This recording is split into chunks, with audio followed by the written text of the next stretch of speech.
Hi everybody, I'm Jim Lowe and welcome to my channel. This is the first in a 4-day trip to the Eastern Sierras. Right now I am out here with Roger. Roger's somewhere around here. Currently Roger and I are just in some random no-name stream at Mammoth Lakes, California. Literally right next to a campground, just sort of you know, enjoying the sights and just chilling out a little bit, doing a little fishing. Nothing too strenuous. Tomorrow we're going into Algier Lakes. We're going in from the hard side. We're going in from the Yosemite side. It's a 10-mile hike and 35,000 feet of elevation. So today we just thought we'd come out here and just sort of relax a little bit. I didn't go on my week-long backpacking trip this year because I ended up with COVID, and I haven't been out since because I've been trying to recover. Recovery's been slow. I feel fine in everyday life, but you know, when I go out to exercise, to run, to hike, I'm getting tired very easily. So tomorrow's going to be a challenge, and you know, we'll see how it goes. There aren't too many bailout points on the route that we're going, because we're going in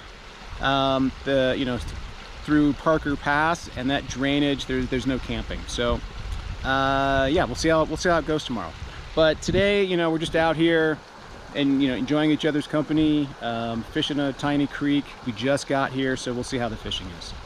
So I've got a different rod today. I've got my my small stream rod, which is the same taper as the high country rod that I use, but it's a 7-foot rod, and I designed it specifically to work on small streams. So it's really good at casting small distances.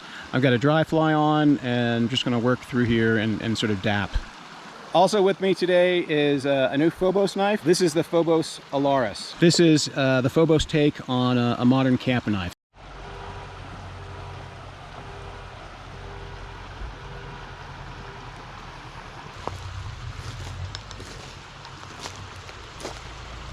It's been a long time since I've fished a small stream. It used to be the only kind of fishing that I did, and I keep thinking I need to get back to it. And you can see how brushy it is. The best thing to do is going to be to find some open water, and this might not be the best side to fish from. Looks like the campground side. Ooh, poison oak. Looks like the campground side is a little bit more open.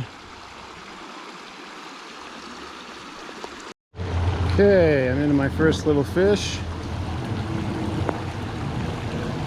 Little brown? Huh, little brown trout. Okay, let's see if I can get him. Probably should have worn my Crocs without getting too wet here. Oh, and he's off. Okay, there you go. That'll work. Trying to get in here in all this tangle and get him off. He got off by himself. So that was a nice little brown. Got off while I was trying to get down there and release him. So that works. If I can release a fish in a brushy place like this without losing a fly or breaking my line or you know, damaging the fish in any way, that's a win.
Now, I purposely designed this rod so it would cast well within 20 feet.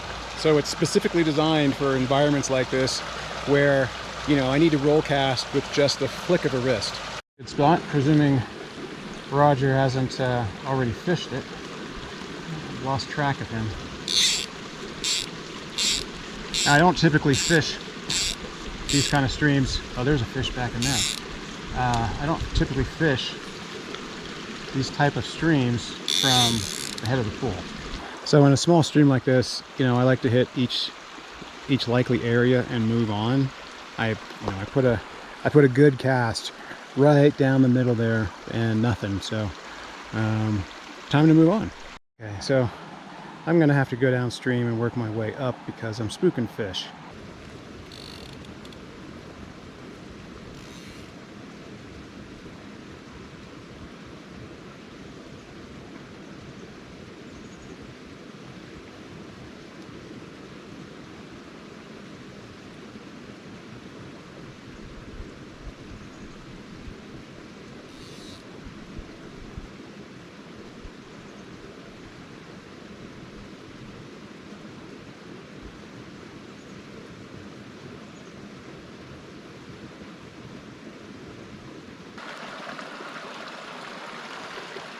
Oh, that's nice.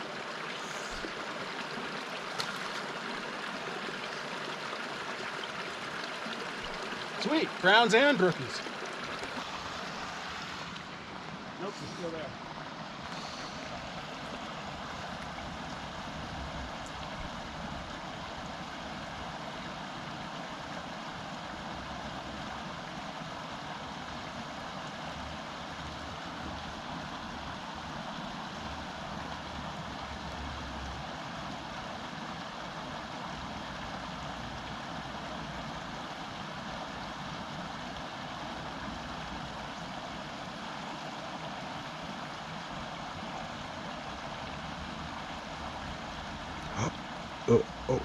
Oh, I missed him. No, he's still. There's two. He's in the shadow. And the one came from the shadow. There's 3 fish right there. Two in the. Yeah, I see him.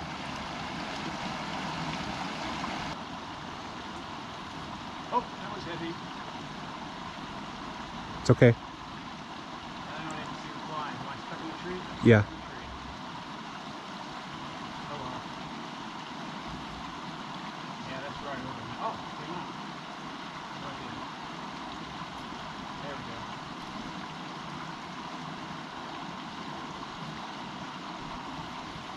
There we go. And Nope. nada.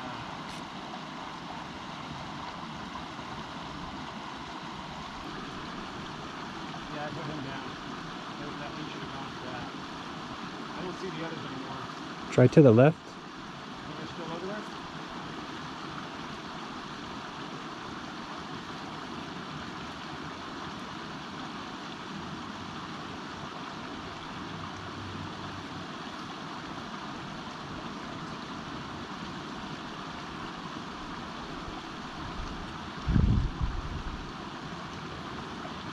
Ooh. No.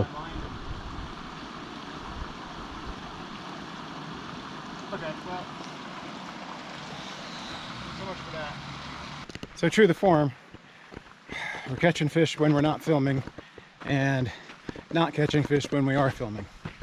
So we've decided to head up on another fork of the creek, I guess.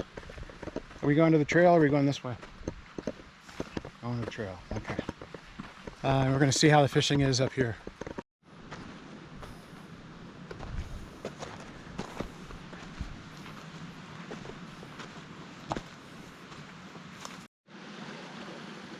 Okay, so we've come to the next creek.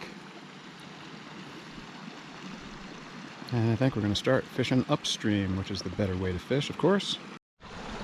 Looks like I got a little brook trout. Tiny guy.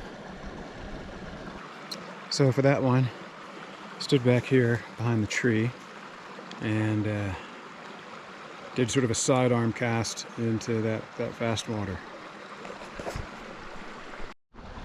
So as I was throwing a few casts into that little pocket there, that little toilet bowl sized pocket, another fish run under the bank here, showed itself. I don't think I'm going to be able to get him, but I'll give it a shot. Today I'm fishing my caddis cripple. It's kind of like an EC caddis, except it's tied chunky, and it's got the parachute on top of the post and not below it. What I'm doing is I've got powdered desiccant floatant. Put the fly in there, shake it up, and it's good to go. And I don't remember what company this is. This is several years old. So I picked up another tiny brookie. This time it was out of that little toilet bowl sized pocket. Yeah, that was fun. So it came out of that small pocket that I was looking at. That's, you know, one of the reasons why I love this rod. It just makes it so easy to, you know, to put it in places like that. It's just the accuracy that I can get with this rod is it's just amazing.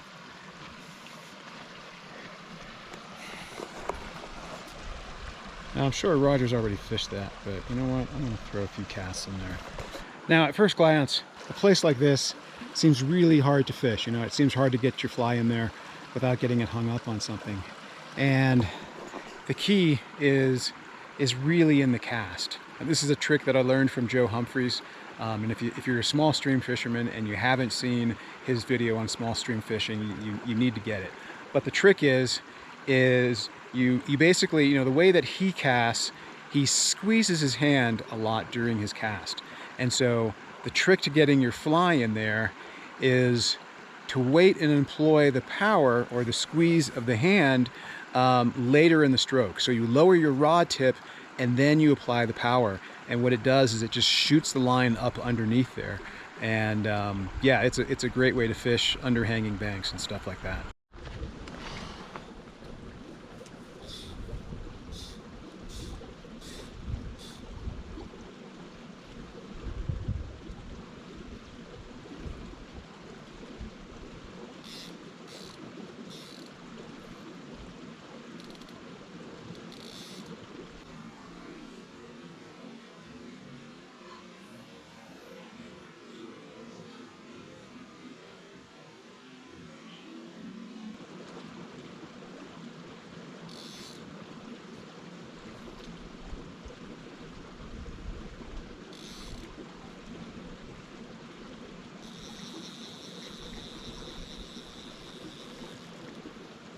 And so if you noticed, what I did was I drifted the rod tip forward and then I applied the power and it just shot the line underneath there. It's just so cool.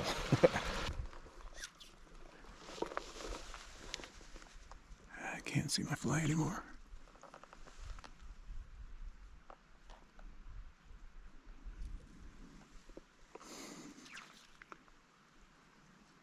Oh, nothing up there.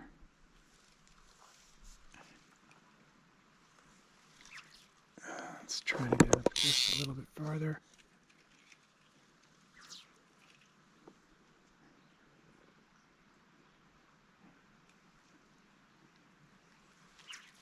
There we go. I need to put more floating on it because I can't see my fly.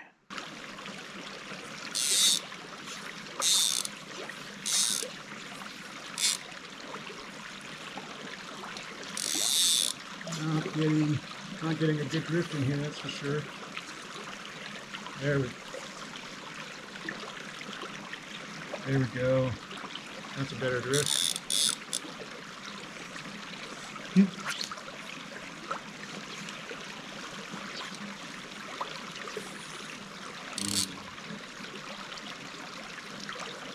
That's a decent drift.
there's a fish right by the bank by that rock. Let's see if I can get a cast in there.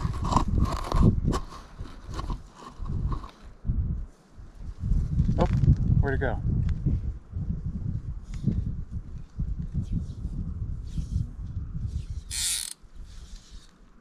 That was too far to the left, or too far to the right, I mean.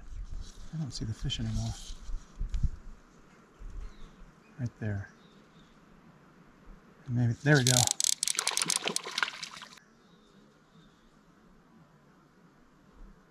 Maybe, there we go.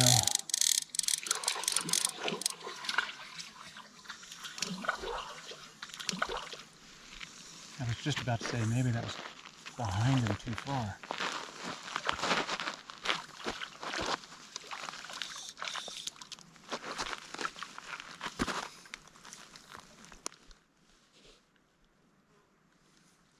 Well, I think that's a good one, a good fish to end the day on. Sun's going down. I think it's about 6 o'clock. Yeah, it's about 6 o'clock.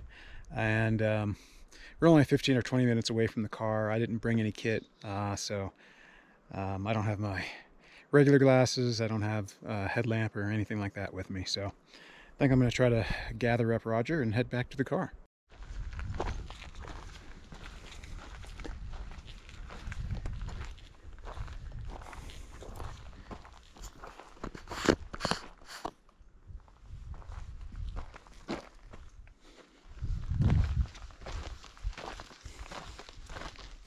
Yeah, so we're making our way back to the car and go grab something to eat at the local Frioli if they're not too crowded.